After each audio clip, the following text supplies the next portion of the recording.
finally, congratulations, Oliver Graham. Well done. Race this weekend. So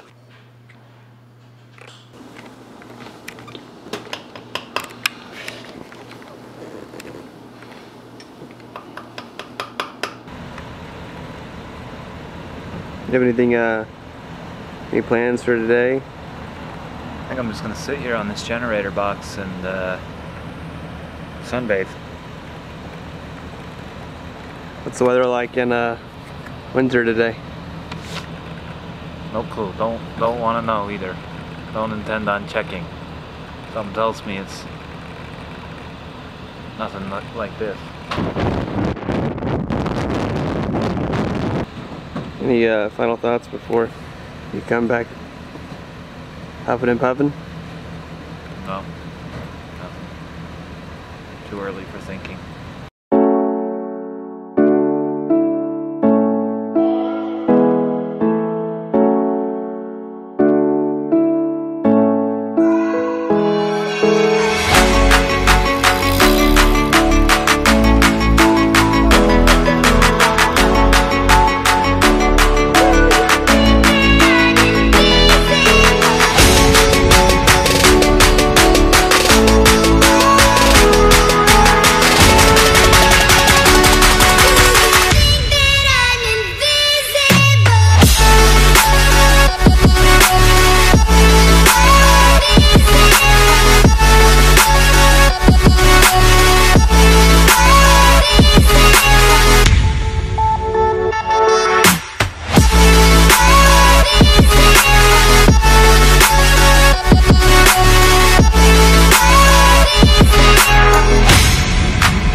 $1K repeats, how you feel?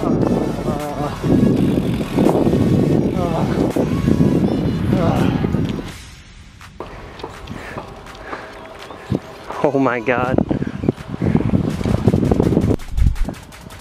So, Lionel was only supposed to do 6, but we're on number at 8 right now because he's pissed off. Check it out.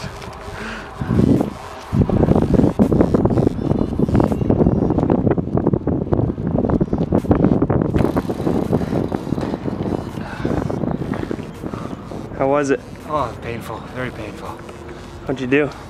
Ironman is so painful. Oh God. I ended up doing 10 by a K. First time I ever done a run workout like that the day after my long day, so definitely was pretty painful.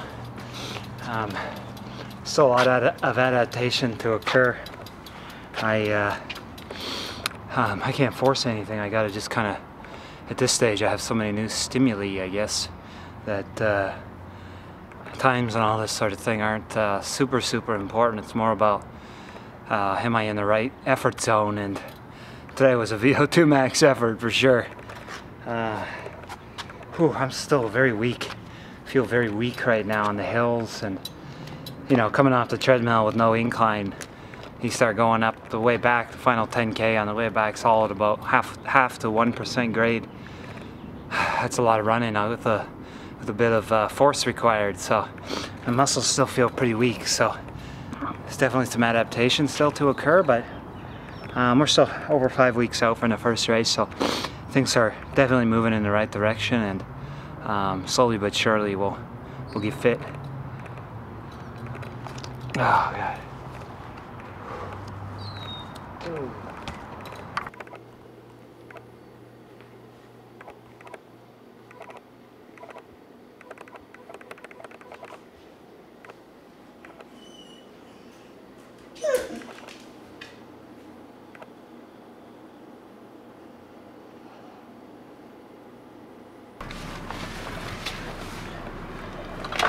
How long's your swim? An hour and 10? An hour.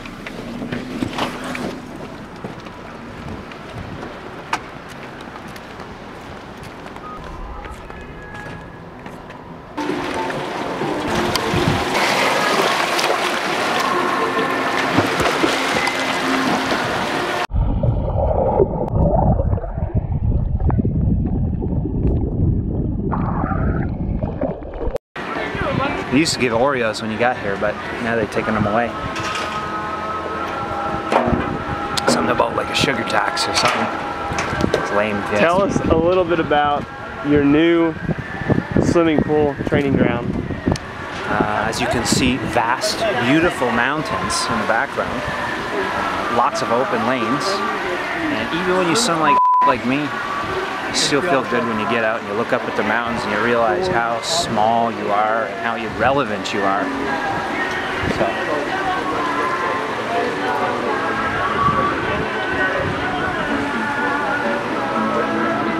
After that, did a hard swim after, which was actually pretty good. Did a hard run workout where I brains out. The times weren't that bad though. They were pretty good. The next day did my longest day of the year thus far. Also had pretty good results. This morning, very difficult run workout. Very challenging run workout. And then you think you're gonna swim well? Real okay. Lionel, you seem a little grumpy today. How are you adapting to training? No Sherlock. I'm not at the moment. Well, I probably eventually will. Today I feel about as unadapted to training as I've ever been. I mean, I haven't really like moved somewhere for training in a long time. Palm Springs was, I mean, I didn't do any biking outside. Like one time for a photo shoot. So now I've like been actually training outside quite a bit. And then I'm out in the sun too, which is something I haven't experienced too much out.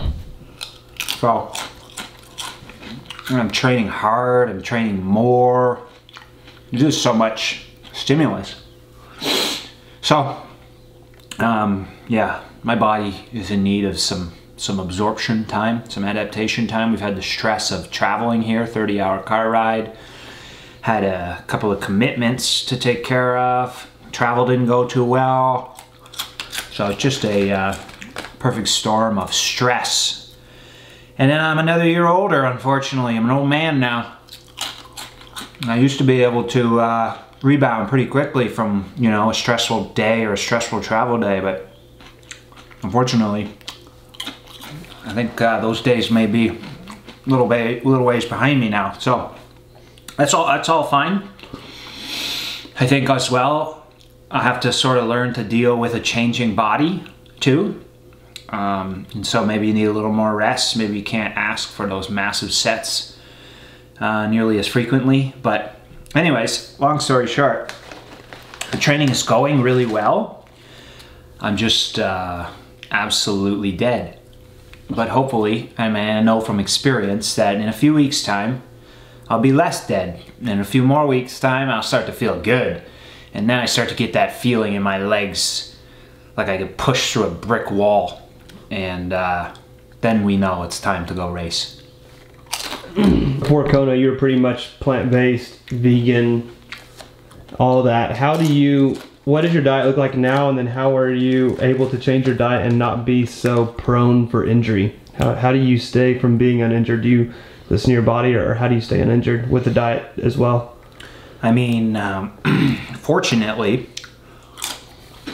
I think I've been gifted a pretty resilient body.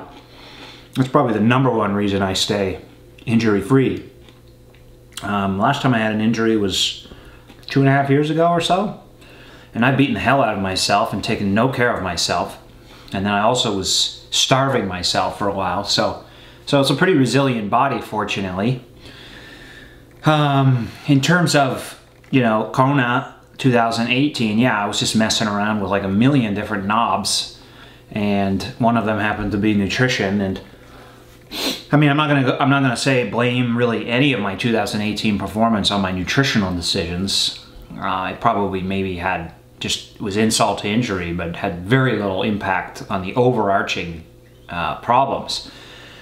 That being said, I was losing weight very rapidly, and especially on the vegan diet, and I just found it extremely difficult, especially having grown up, you know, eating meat and cheese and eggs and blah blah blah for basically my entire life. I just found it really, really difficult for me to consume enough plants, basically, to get the calories in. So I love the idea, and I definitely, as my career starts to wind down, I'll go progressively more to plant-based, because I do believe it is probably the best way that you could fuel yourself. But you know, unfortunately, yesterday I did 5 hours.